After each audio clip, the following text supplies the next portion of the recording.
Okay जी, अस्सलाम वालेकुम। Unit number 5 आज हम स्टार्ट कर रहे हैं इस बुक में। सेकंड ईयर की सिंध बोर्ड वाली जो बुक हमने स्टार्ट कर रखी है, इसका टाइटल जैसा कि आप देख सकते हैं कि डिफरेंशिएशन ऑफ वेक्टर फंक्शंस है। यानी हमारे पास वेक्टर फंक्शंस हैं, फिर उनकी डिफरेंशिएशन कैसे की जा सकती है। वैसे इसमें आई थिंक इंटीग्रेशन भी मौजूद हो। ओके, तो सबसे पहले हमें ये डिफाइन करवाना होगा कि स्केलर फंक्शन क्या होते हैं और वेक्टर फंक्शन क्या होते हैं और इनमें फर्क क्या है। स्केलर फंक्शन क्या है? एक ऐसा फंक्शन जिसकी डोमेन और को domain subsets of real numbers हों। यानी एक ऐसा फंक्शन जो यहां से डिफाइंड हो सेट एक्स से सेट वाई की तरफ, जबकि ये जो एक्स और वाई है ये दोनों सबसेट ऑफ सेट आर हों। तो ऐसे फंक्शन को स्केलर फंक्शन बोलेंगे। इन शॉर्ट आप ये देखें कि जिसमें हम कोई भी रियल नंबर पुट करें और आंसर भी एक रियल नंबर ही आए, तो ऐसे फंक्शन को स्केलर फंक्शन बोलेंगे। वैसे ये जस्ट रियल तक ही महदूद नहीं है, कॉम्प्लेक्स भी हो सकते हैं, लेकिन चूंकि इस बुक में यही कहा गया तो हम इसी तक ही महदूद रहेंगे अभी। अच्छा, यहाँ एक एग्जांपल दी गई है कि area of a circle A is equal to pi R square. ये एक फंक्शन है, फंक्शन ऑफ रेडियस है, फंक्शन ऑफ रेडियस। लाइक मसलन हम इसमें अगर 2 पुट करते हैं तो हमें सर्कल का एरिया मिलता है 4 पाई। अगर हम इसमें 4 पुट करते हैं तो हमें सर्कल का एरिया मिलता है 16 pi. So that is a real number. जैसे ही हम इसमें कोई रियल नंबर आर पुट करते हैं तो हमें एरिया भी एक रियल नंबर मिलता है। सो दैट्स वाई ये एक स्केलर फंक्शन है। लाइक अगर हम फंक्शन जो पहले पढ़ते हैं वो सारे रियल स्केलर फंक्शंस थे। F of X is equal to 3x square. तो जैसे ही हम इसमें x की जगह कोई रियल नंबर पुट करेंगे तो हमें एफ ऑफ एक्स का भी एक रियल नंबर मिलेगा। So that's why this is a scalar function. तो मैं ये बता रहा हूं कि अब तक जितने भी आपने फंक्शंस ऑलरेडी पढ़े हैं वो सारे स्केलर फंक्शन थे। अब हम बात करते हैं वेक्टर फंक्शन की भी। वेक्टर फंक्शन क्या है? जैसा कि नाम से ही लग रहा है कि जो इमेज है वो एक वेक्टर होना चाहिए। डोमेन जो है वो तो set subset of real number ही होगी, लेकिन जो उसकी को डोमेन है वो 2 और 3 डायमेंशनल वेक्टर्स होंगे। अगर हम एक फंक्शन इस तरह से डिफाइन करें कि F of X is equal to 3 T I plus 2, बल्कि इसे टी कह लें, +2 t² जे एंड +3 के। तो अब इसमें आप देखें जैसे ही हम कोई टी पुट करेंगे तो हमें एक वेक्टर मिलेगा। अगर मैं इसमें 0 पुट करूं तो f(0) that is equal to 0i +0 J +0 K, that is a zero vector. और अगर मैं इसमें 1 पुट करूं तो f(1) will be equal to 3i +2 J +3 K. तो सॉरी, यहां पर भी 3 ही होना था। तो आप देख सकते हैं कि हमें हमेशा एक वेक्टर मिल रहा है। तो इसलिए जो फंक्शन है एफ ऑफ टी उसको भी उसके ऊपर एक एरो लगाकर मेंशन कर दिया जाता है कि this is the vector function. Scalar function को just f of t f of x लिखते हैं, लेकिन वेक्टर फंक्शन के ऊपर छोटा सा ये एरो लगा देते हैं। और आमतौर पर इसको हम आर ऑफ टी लिखते हैं कि R of T is equal to f(i) +g(जे) +h(k). अब ये जो एफ, जी और एच हैं ये उसके कंपोनेंट्स कहलाते हैं। यानी उसके आई कंपोनेंट है f(t), जे कंपोनेंट है g(t) और के कंपोनेंट है h(t), जो कि अगेन फंक्शंस ऑफ टी होते हैं। जैसे इसमें आप देख सकते हैं ना कि ये 3ti है, तो ये जो टी है 3t ये एफ ऑफ टी कहलाएगा। अगर हम ये लेफ्ट साइड पर एफ ऑफ टी की बजाय इसको लिखें आर ऑफ टी, तो R of T is equal to something I, यानी वो जो समथिंग है वो एफ ऑफ टी होगा। इसी तरह प्लस समथिंग जे, तो ये वाला जो फंक्शन है ये अगेन ये फंक्शन ऑफ टी होगा, लेकिन ये स्केलर फंक्शन कहलाएगा। और ये जो 3 है ये भी एक फंक्शन है, तो हम इसे एच ऑफ टी कह देते हैं। यानी कुछ स्केलर फंक्शंस को अगर कंपोनेंट बना दिया जाए तो जो नया फंक्शन मिलेगा वो वेक्टर फंक्शन है। ओके। अच्छा, वेक्टर फंक्शंस का जो ग्राफ है वो डिपेंड करता है कि आप किस डायमेंशन में वेक्टर्स ले रहे हैं। अगर आप 2 डायमेंशनल वेक्टर ले रहे हैं तो इसका मतलब ये है कि हमारा प्लेन में कोई कर्व बनने वाली है। यानी हर पॉइंट को हम हर एक रियल नंबर को हम एक वेक्टर असाइन करने वाले हैं। मैं इसकी एक एग्जांपल समझाता हूँ।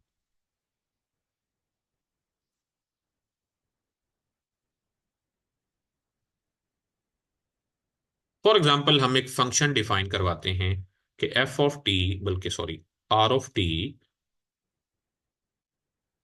That is equal to 2i plus T J. Okay, आप देख सकते हैं कि ये एक वेक्टर फंक्शन है। अब इसकी जो डोमेन है वो किस तरह की है, हमने इसमें टी पुट करना है, इसका मतलब इसकी जो डोमेन है वो यहां पर आप देखें क्या क्या पुट कर सकते हैं। या अभी हम इसकी डिबेट में भी नहीं जाते कि इसकी डोमेन क्या है, मैं थोड़ा सा इसको ग्राफ को एक्सप्लेन करना चाह रहा हूँ। यानी टी हम क्या लेंगे, टी हम कोई भी रियल नंबर लेंगे इसमें, जो इसमें पुट किया जा सके, लाइक ये है हमारे पास रियल लाइन। इसमें से हम कोई भी रियल नंबर उठाएंगे और उसके पैरेलल जब हम उसमें पुट करेंगे तो हमें एक वेक्टर मिलेगा। ओके, तो मैं ये वेक्टर बना लेता हूं यहाँ पे। ओके, मैं यहाँ पर जीरो लेता हूं पहले, सबसे पहले अगर मैं इसमें जीरो पुट कर दूं आर में, तो आर ऑफ जीरो किसके इक्वल है, that is equal to 2i। Sorry, I think फिर से मैंने स्क्रीन शेयर नहीं की।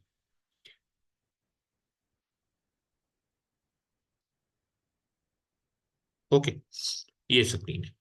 तो मैं ये फंक्शन लिख रहा हूं कि R of T is equal to 2i+tj। इसमें अगर मैं टी को जीरो पुट कर दूं तो देखना चाहते हैं कि इसका इमेज क्या होगा। जब मैं इसमें टी को जीरो पुट करूंगा तो ये बनेगा 2i+0j। It means that this is a vector which is 2i+0j। यानी अलोंग एक्स एक्सिस हम 2 यूनिट्स मूव करेंगे, 1 2, और अलोंग वाई एक्सिस हम 0 यूनिट्स मूव करेंगे, मतलब ये वाला एक वेक्टर बनेगा। ओके, ये किसका इमेज है, ये जीरो का इमेज है। यानी जीरो का जो इमेज आया वो एक वेक्टर आया। ऐसा करते हैं, इसको भी मैं रेड कलर ही असाइन कर देता हूँ क्योंकि इधर रेड है ना। ये 1 और ये 2 है। ओके, इसको मैं लिख सकता हूँ आर ऑफ जीरो। अच्छा, अगर मैं इसमें 1 पुट कर दूं, यानी यहां से मैं नंबर लेता हूँ 1, और 1 इसमें अगर मैं पुट करूं तो वो क्या मिलेगा, R(1) that will be equal to 2i+1j। इसका मतलब ये है कि ये एक ऐसा वेक्टर है जो अलोंग एक्स एक्सिस 2 यूनिट्स और अलोंग वाई एक्सिस 1 यूनिट जाएगा, यहाँ पे 1 है, तो ये एक वेक्टर है। ओके, सिमिलरली इस वेक्टर को मैं लिखूंगा R(1). नेक्स्ट, अगर हम तीसरा एक नंबर पुट करें, फॉर एग्जांपल 2 पुट कर देते हैं, तो 2 पुट करने से हमें आंसर क्या मिलेगा, R(2) that will be equal to 2i+2j। तो यहाँ पर एक पॉइंट मिलेगा ये वाला, यानी यहाँ से हम एक वेक्टर बनाएंगे जो ये वेक्टर है 2i+2j, दिस इज R(2).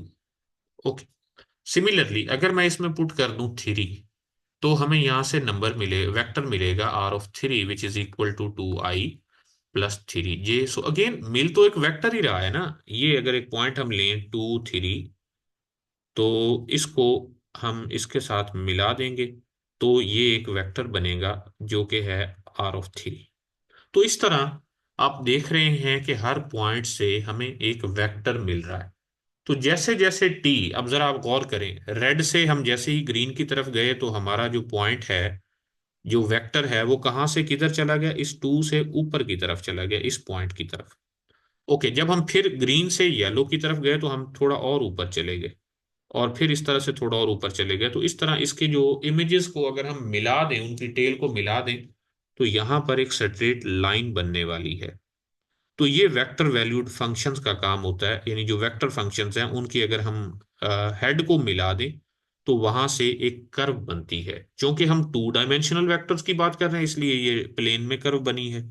अगर हम 3 डायमेंशनल की बात कर रहे होते तो फिर ये एक स्पेस स्पेस में कोई कर्व बन रही होती।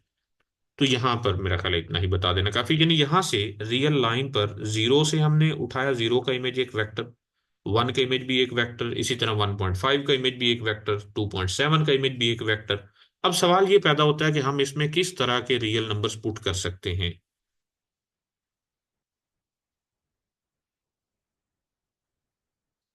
ओके, 5 को आप पुट कर लें, 7 को पुट करें, जो मर्जी आप इसमें पुट कर लें। तो मैं ये कहना चाह रहा हूं कि इसमें R(t) में हम यहां पर हर रियल नंबर पुट कर सकते हैं, इसमें कोई प्रॉब्लम नहीं है। लेकिन समटाइम्स ऐसा होता है कि कुछ ऐसे फंक्शंस भी होते हैं जिसमें हम अपनी मर्जी से पुट नहीं कर सकते। लाइक अगर मैं एक फंक्शन लिखूं R(t) that is equal to 2t I plus 3/t J plus 7k। अब इसमें हम t क्या क्या पुट कर सकते हैं, देखें कोई प्रॉब्लम नहीं होगा अगर हम t की कोई भी वैल्यू पुट करें, लेकिन जीरो के अलावा। अगर मैं इसमें जीरो पुट करने लगूंगा तो ये वाला जो जे कंपोनेंट है उसका ये प्रॉब्लम करेगा। मतलब इसकी जो डोमेन है इसमें हम तमाम रियल नंबर पुट कर सकेंगे, लेकिन जो टी है वो जीरो नहीं होना चाहिए। तो कोई जनरल ऐसा रूल भी है जिससे हम ये बता सकें कि वेक्टर फंक्शन की डोमेन क्या होती है? तो मैं उसके लिए बता रहा हूं कि अगर हमारे पास एक हो R of T that is equal to F of T I plus G of T, क्योंकि किसी भी वेक्टर फंक्शन को हम इस तरह से लिखते हैं, प्लस एच ऑफ टी के। तो यहां पर जो डोमेन है, domain of r vector vector function that will be equal to domain of f intersection domain of g. यानी ये जो कंपोनेंट फंक्शंस हैं इनकी डोमेन्स का इंटरसेक्शन लेने से हमें उस वेक्टर फंक्शन की डोमेन मिलती है। तो ये रूल है जी, डोमेन ऑफ एफ यानी i component plus domain of j component, sorry intersection, और intersection domain of k component. यानी वो पॉइंट्स जो इन तमाम में पुट किए जा सकें वही इसकी डोमेन में होंगे। तो अगर इस ऊपर वाले फंक्शन की बात की जाए आर ऑफ टी की, तो इसकी डोमेन क्या होनी चाहिए? Domain of R that should be equal to, अब जरा देखें इसकी डोमेन क्या है, 2t। इसमें हर रियल नंबर पुट किया जा सकता है, so this is R. Intersection इसकी डोमेन क्या, अब इसमें जीरो पुट नहीं किया जा सकता, मतलब आर माइनस जीरो, ये इसकी डोमेन है। और इंटरसेक्शन 7k, तो ये कांस्टेंट, और कांस्टेंट की डोमेन आर होता है। तो इन तीनों का अगर हम इंटरसेक्शन लें तो ये बनेगा आर माइनस जीरो, यानी जीरो के अलावा बाकी तमाम रियल नंबर इस फंक्शन की डोमेन में है। ओके, वापस चलते हैं हम बुक पे। ओके, तो रेंज की बात भी अगर की जाए तो वो कैसे देखते हैं? Okay, the domain of the vector function is the set of real numbers and the range of the vector function is the set of vectors. Okay, जैसा कि हम पहले बात कर रहे हैं। लेकिन अगर पर्टिकुलर फंक्शन हो आर ऑफ टी, तो उसकी डोमेन किस तरह से मालूम की जाएगी? Domain of f intersection domain of ji intersection domain of H. और इसकी जो रेंज है वो कोई इतना सिंपल काम नहीं है। मतलब मैं पहले बता चुका हूं कि इसकी जो रेंज है वो वेक्टर्स हैं इन द स्पेस। तो कोई पर्टिकुलर आर का, चूंकि वो सबसेट नहीं है, इसलिए हम उसको यहां पर डिस्कस नहीं करेंगे। तो जैसे आप इस फंक्शन को देखें R of T that is equal to T square I plus 1/t J plus T plus 3k, तो इसमें इन तमाम की डोमेन्स का इंटरसेक्शन ले लें। देखें F of T R T square है तो इसकी डोमेन क्या होगी? All real numbers. ओके, दूसरा जी ऑफ टी 1/t है तो उसकी डोमेन क्या होगी? R minus zero. और h of t t plus three है तो इसकी डोमेन क्या होगी? All real numbers. तो जब हम इनका इंटरसेक्शन लेंगे तो हमें डोमेन ऑफ आर मिलेगी which is R minus zero. अच्छा, अब इसके बाद हम बात करते हैं इसकी लिमिट और कंटिन्यूटी के बारे में। तो जैसे आम फंक्शंस हम जो लेते हैं, जैसे स्केलर फंक्शंस को डील करते हैं, उसी तरह से हम इनके लिए भी इनकी लिमिट और कंटिन्यूटी को डिस्कस कर सकते हैं। आल्दो ये एक थोड़ा सा मतलब लेंथी हो सकता है। कैलकुलस में मैं जब आपके साथ मल्टी वेरिएबल कैलकुलस के लेक्चर शेयर करूंगा तो उनमें इसके बारे में जरा डिटेल में भी डिस्कस किया गया। तो लिमिट क्या है? अगर आपने एक vector function are of T की लिमिट लेनी है तो टी अप्रोच करवाएं टी नॉट को, तो उसी तरह से टी नॉट को आप दो तरफा अप्रोच करवाएं, लेफ्ट हैंड साइड से भी और राइट हैंड साइड से भी। अगर दोनों तरफ से आंसर सेम आ जाए तो इसका मतलब है कि उसकी लिमिट एग्जिस्ट करती है, अदरवाइज लिमिट एग्जिस्ट नहीं करेगी। तो इसकी लिमिट एग्जिस्ट करने का मतलब यह है, ये वेक्टर फंक्शन है ना R of T equal F of T I plus G of T J plus H of T K. इसकी लिमिट टी नॉट पर एग्जिस्ट करने का मतलब ये है कि उसके जो कंपोनेंट्स हैं एफ जी और एच, इनकी लिमिट भी एग्जिस्ट करती हो।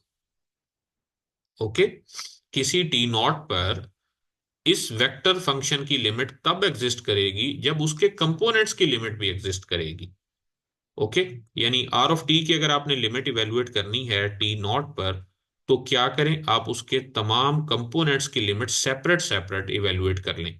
एफ ऑफ टी की लिमिट इवेलुएट करें, जी ऑफ टी की लिमिट इवेलुएट करें, एच ऑफ टी की लिमिट इवेलुएट करें, और फिर आप उसका आंसर लिख दें। जैसे ये देखिए, ये एग्जांपल है मैं जिसमें आर ऑफ टी एक फंक्शन इस तरह से डिफाइंड है, e power t minus 1/t plus this plus this. अब जीरो पर इसकी लिमिट इवेलुएट करनी है, तो हमें क्या करना होगा, हमें इसके तमाम कंपोनेंट्स की लिमिट लेना होगी। कंपोनेंट्स कौन कौन से, e power t minus one over e power t. इसमें काफी मिस्टेक्स हैं, क्योंकि यहाँ पर वो जस्ट टी दे रहे हैं, तो यहाँ ई पावर टी दे रहे हैं। तो ठीक है, जो भी है उसी को लेकर चलें, ये ई पावर टी होना चाहिए।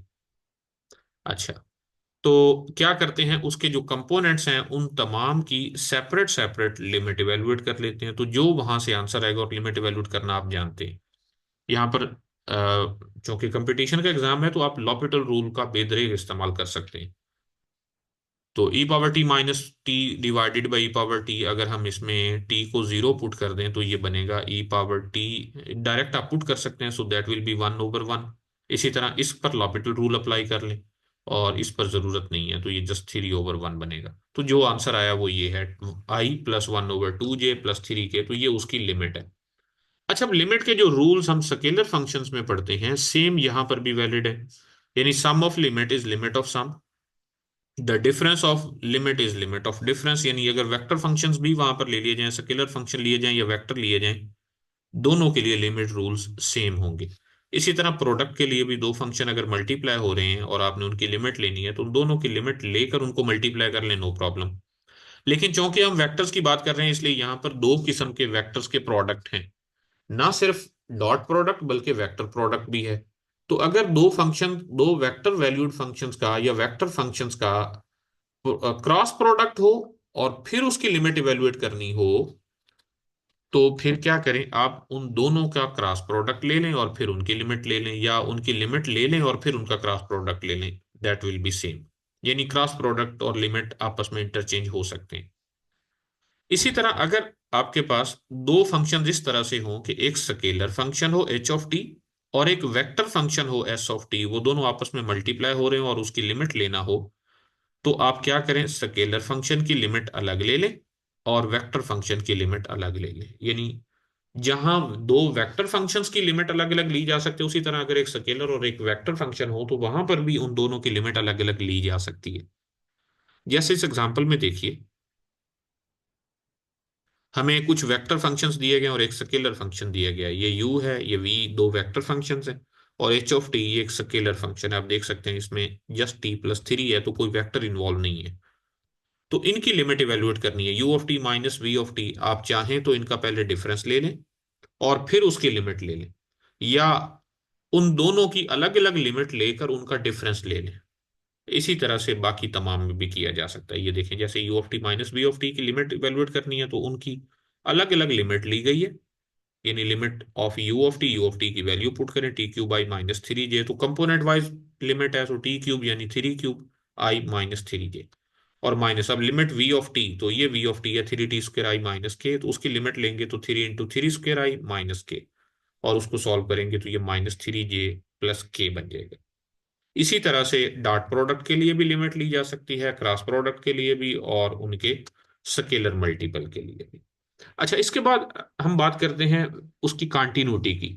तो जैसा कि स्केलर फंक्शन में फंक्शन कॉन्टिन्यूस तब होता है जब उसकी लिमिट और उसकी वैल्यू सेम हो, उसी तरह वेक्टर फंक्शन में भी अगर ये वेक्टर फंक्शन है, तो ये continuous at a particular T not तभी होगा जब एक तो वो उसकी डोमेन में हो, डेफिनेटली डोमेन में होगा, तभी उस पॉइंट पर हम उसकी कंटिन्यूटी को डिस्कस करेंगे। और दूसरा ये है कि उसकी लिमिट और उसकी वैल्यू उस पॉइंट पर सेम होनी चाहिए।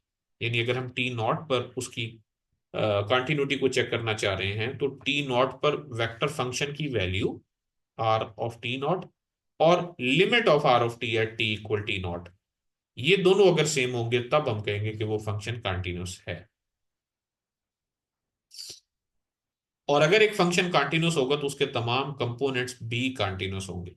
अब इसमें यह कहा गया कि show that the function this is continuous at t equal zero. तो अब इसके कंपोनेंट्स कौन कौन से हैं, ई पावर टी और कॉस टी। तो आप देख सकते हैं कि ये तो ऐसे फंक्शन हैं जो बेचारे हर जगह कंटिन्यूस होते हैं, तो जीरो पर भी कंटिन्यूस होते हैं। सो दैट्स वाई इनका जो इनसे बनने वाला जो vector function g of t है, वो भी कंटिन्यूस है।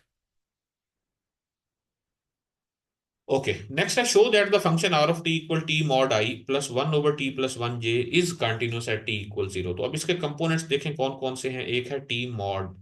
तो टी मॉड जो है ये जीरो पर कंटिन्यूस होता है, बल्कि यूं कहें ये एवरीवेयर कंटिन्यूस होता है, क्योंकि अगर आप इसका ग्राफ बनाएं तो ये वी टाइप बनता है। तो वी टाइप ग्राफ जो है, क्योंकि इसमें कोई ब्रेक नहीं आती, so that's why this is continuous. इसी तरह one over t plus one ये सिर्फ वहां पर कंटिन्यूस नहीं होता जहां डिनोमिनेटर जीरो हो। तो डिनोमिनेटर माइनस वन पर जीरो होता है, तो जीरो पर तो कोई प्रॉब्लम नहीं है, तो जीरो पर ये फंक्शन भी कंटिन्यूस है। तो जब ये कंपोनेंट दोनों कंटिन्यूस हैं तो इसका मतलब वेक्टर फंक्शन भी कंटिन्यूस होगा। और अगर आप उसकी लिमिट में भी इंटरेस्टेड हो तो आर ऑफ जीरो जो है वो जे के इक्वल है, और अगर आप उसकी लिमिट अलग से लें तो वो भी जे के इक्वल है। So that's why this function is continuous. हाँ, अगर यही प्रॉब्लम एग्जांपल नंबर टू पूछा जाता कि क्या ये माइनस वन पर कंटिन्यूस है, तो हमारा आंसर होता नो।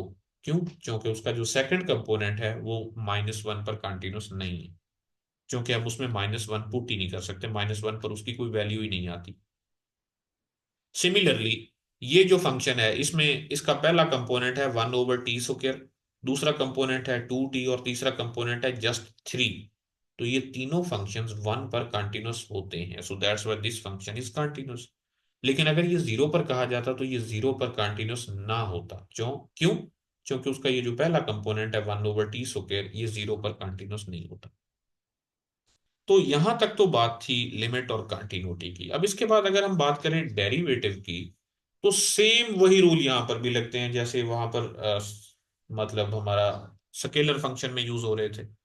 अगर हमें किसी फंक्शन का डेरिवेटिव लेना है वेक्टर फंक्शन का, तो उसके तमाम कंपोनेंट्स का डेरिवेटिव लेना होगा। यानी अगर आपके पास एफ एक वेक्टर फंक्शन है, उसके कंपोनेंट्स हो एफ वन एफ टू और एफ थ्री, तो एफ का डेरिवेटिव अगर विद रिस्पेक्ट टू टी लेना है तो उसके फर्स्ट कंपोनेंट एफ वन का डेरिवेटिव लें with respect to t i, और फिर प्लस उसके एफ टू का derivative with respect to t लें, और उसके एफ थ्री का derivative with respect to t लें। यानी वो जो स्केलर फंक्शन उसमें इन्वॉल्व हैं जस्ट उनके डेरिवेटिव्स ले लें, तो वहां से जो बनने वाला वेक्टर होगा वो पहले वाले वेक्टर फंक्शन का डेरिवेटिव होगा। लाइक अगर आपको इस फंक्शन में डेरिवेटिव लेना है f of T equal e power two t plus one i plus sine two t j और प्लस टी क्यूब के, तो आप इसके जस्ट कंपोनेंट्स का डेरिवेटिव लें, e power two t plus one का डेरिवेटिव लेंगे, इसी तरह साइन टू टी का डेरिवेटिव लेंगे और टी क्यूब का डेरिवेटिव लेंगे, तो यहां से हमें ये मिलेगा two e power two t आई plus two cos two t j और प्लस थ्री टी स्क्वायर के। ओके, तो वेक्टर डिफरेंशिएशन के कुछ रूल्स भी हैं हमारे पास। जैसे हम एक स्केलर नंबर का डेरिवेटिव लें तो वो जीरो होता है, इसी तरह स्केलर वेक्टर का डेरिवेटिव भी जीरो होता है। वजह क्योंकि उसके कंपोनेंट्स भी कांस्टेंट्स होंगे। सॉरी, मैं शायद स्केलर वेक्टर बोल गया, मैं कह रहा था अगर किसी कांस्टेंट वेक्टर का डेरिवेटिव लिया जाए, ए इज अ कांस्टेंट वेक्टर, मसलन ए इक्वल है five I plus to j plus three k, तो जब हम इसका डेरिवेटिव लेंगे तो अल्टीमेटली इसके कंपोनेंट चूंकि जीरो कांस्टेंट है तो उनका डेरिवेटिव जीरो बनेगा, इसलिए वहां से बनने वाला जो डेरिवेटिव होगा वो एक जीरो वेक्टर होगा, ये वेक्टर है। इसी तरह sum of derivative is derivative of sum, difference of derivative is different derivative of difference. ये फाई अगर एक स्केलर फंक्शन हो, मैं फिर बता दूं कि अगर ये फाई एक स्केलर फंक्शन हो और एफ एक वेक्टर फंक्शन हो और हमें उसका डेरिवेटिव लेना हो, तो यहां पर उसी तरह प्रोडक्ट रूल लगेगा। ये फाई के ऊपर यहाँ मिस्टेक है जी। यानी ये फाई पर डेरिव एक मिनट, इसमें शायद हमें साथ साथ गलतियां भी ठीक करना होंगी। यहां पर मैं बता दूं कि फाई जो है ये एक स्केलर फंक्शन है, और एफ जो है वो एक वेक्टर फंक्शन है। तो हमें अगर इनके प्रोडक्ट का डेरिवेटिव लेना है तो फाई एज इट इज रखें, उस वेक्टर फंक्शन का डेरिवेटिव लें, प्लस उस फाई का डेरिवेटिव लें, तो इसके ऊपर ये एरो नहीं होना चाहिए। यानी d phi over d t, जैसे हम स्केलर फंक्शन का डेरिवेटिव लेते हैं और उसके साथ वो वेक्टर एफ लगा दें, तो इस तरह हमें इसका डेरिवेटिव मिल जाएगा। इसी तरह डॉट प्रोडक्ट अगर हो तो फिर भी वही है, एक फंक्शन पहला सेम करें, दूसरे का डेरिवेटिव ले लें, फिर प्लस दूसरे का डेरिवेटिव लें और पहले का डेरिवेटिव लें और दूसरे को सेम रहने दें, लेकिन इनके दरमियान डॉट प्रोडक्ट भी यहां पर लगेगा। ओके, क्योंकि ये दो वेक्टर्स हैं ना, एफ भी एक वेक्टर है, D G by D T भी एक वेक्टर है, तो उनका डॉट प्रोडक्ट लेंगे यहां पर। और अगर क्रॉस प्रोडक्ट हो एफ क्रॉस जी और हमें उसका फिर से डेरिवेटिव लेना हो, तो एफ क्रॉस दूसरे फंक्शन का डेरिवेटिव प्लस पहले फंक्शन का डेरिवेटिव क्रॉस दूसरा फंक्शन। यहां इनकी जो तरतीब है वो यही रहनी चाहिए, क्योंकि हम ये जानते हैं ए क्रॉस बी इक्वल नहीं होता बी क्रॉस ए। सो इसलिए अगर आप इसकी तरतीब बदलेंगे तो आंसर गलत हो जाएगा। अब नेक्स्ट है कि अगर एफ ओवर फाइव फंक्शन से कोई स्केलर फंक्शन अगर डिवाइड हो रहा है, ये एफ एक वेक्टर फंक्शन है, नीचे अगर एक स्केलर फंक्शन है, तो उसी तरह क्वोशिएंट रूल के अकॉर्डिंग इसको भी सॉल्व किया जा सकता है। ये बताया गया कि where is a constant vector f and g are vector functions and phi is a scalar function of T. तो इस तरह इनके यहाँ पर नीचे प्रूव दिए गए हैं, तो आई थिंक प्रूव करने की जरूरत नहीं है आपको, जस्ट इन रूल्स को समझ लेना काफी है और इनको अप्लाई करना भी आना चाहिए। नेक्स्ट है जी differentiation of acceleration position vector. तो ये आम उसकी एप्लीकेशन है।